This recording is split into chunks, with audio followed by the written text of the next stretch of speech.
সন্ধেবেলা নাস্তাতে বানালাম দুধের খিরসা দিয়ে খেজুরের গুড়ের পাটিসাপটা।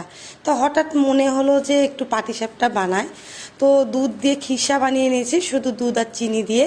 এরপরে দেখো খেজুরের গুড়ের গোলা দিয়ে আমি এটা পাটিসাপটা বানিয়ে নিচ্ছি। তো গোলাটাতে আমি চালের গুঁড়ো দিয়েছি, ময়দা দিয়েছি, আর খেজুরের গুড় গুলিয়ে মিক্স করে একটা পাতলা গোলা করেছি। এরপরে দেখো ফ্রাই প্যানে ভাজছি। আসলে ফ্রাই প্যানে খুব সুন্দর করে পাটিসাপটাটা আর কি উঠে যায়। ওই রিক্স নিয়ে আর কি কড়াই করতে যায় না, কেমন জানি দেখতেও সুন্দর হয় না, আর উঠাতেও অনেক প্যারা। আর খেজুরের গুড়ের গোলাগুলো কিন্তু উঠাতে আরও বেশি কষ্ট।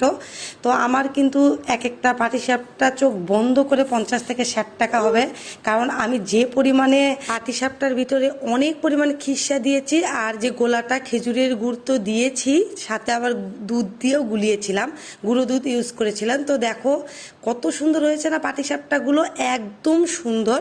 মানে ওই যে পৌষ পার্বণে যে বানিয়েছি তার চাইতেও বেশি সুন্দর হয়েছে আমার মনে হয়। আর খেতে তো দেখছোই, চার সাইড দিয়ে শুধু খিরসা বের হয়ে আসতেছে।